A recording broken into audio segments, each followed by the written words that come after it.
Infinities. Finite lives, infinite stories.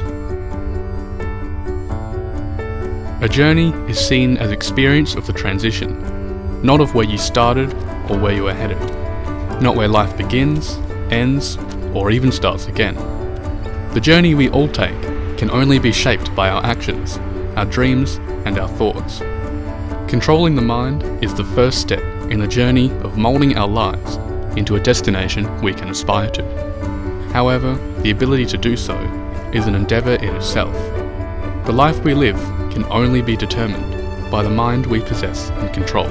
My name is Shivek. I'm from Tamil Nadu, India. I belong to the Dravidian culture, the South Indian culture, and Sri Lankan people who speak ancient and still existing language called Tamil. I come from a well-reputed middle-class family. My dad was an engineer and then quit engineering and he owned his own garment factory back in India. India is pretty much a festival country. Even when India won the World Cup 2011, we celebrated as a festival, bursting crackers all night. I miss those festivals a lot, especially this Diwali and Holi. And my favorite one is Holi, it's the festival of colors.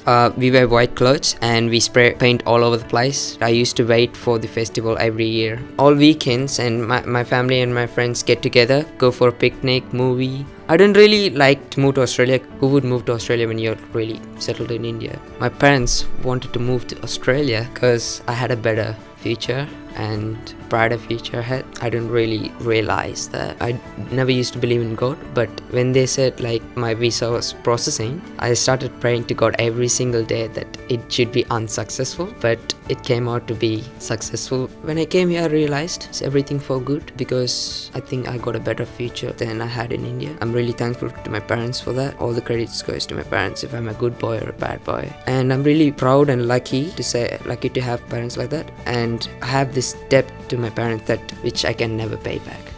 The first few days in Australia were extremely painful for me, because I personally didn't like to come to Australia because I didn't want to leave my motherland. I'm a kind of person who's really patriotic to my country. I didn't like Australia because I never heard any swearing in my country, but first time I came here, it was really, really, really hard for me to get with the swearing. I used to be an angry kid, so I used to get into fight with a lot of people because of that. This was the incident which happened 2 years back. I punched these 2 guys and got them bleeding when I was playing soccer. My parents didn't let me play soccer for a while until I realized that you need to be calm and you shouldn't be angry. Being calm will solve problems easily than being angry at people, because when you're angry you can't think, you'll act stupid. And nowadays I think 3 times before I do something. The other reason, I didn't get used to see people like other cultures and I never saw them before, so it was really new to me. It was really interesting and I was really interested to know their culture. After a few weeks I turned this around and started enjoying my time in Australia and I got used to everything. Not only me, my family suffered a lot in Australia because they couldn't find the specific jobs for themselves and they were really aged. My parents didn't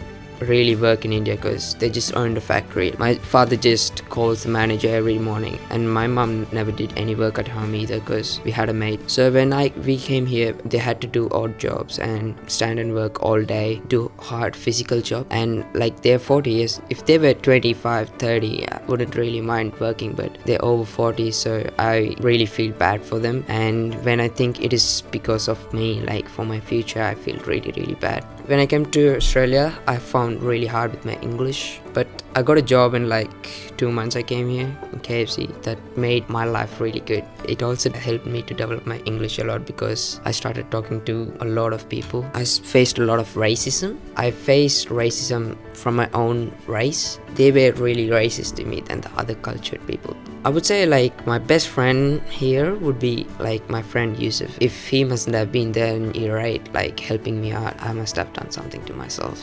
When I came here in year 8, I started doing good in academics as well as sport. These are the few things I learned in my experiences in Australia. They're as follows. Firstly, I don't expect anything from anyone. If I still expect something and if I don't get it, I just use I don't care policy, which I learned from my friend. And whenever I start feeling sad, I start smiling, laughing. I watch this Indian movie and this guy laughs whenever he gets angry. I use it for my sadness and do my favorite things at that time so that it diverts my mood from sad to happy. Whenever I realize that I'm going bad in something like studies or whatever, I just put my hand in my chest and tap myself and say all is well, which I learned in a movie, which really gives me confidence and say everything is good.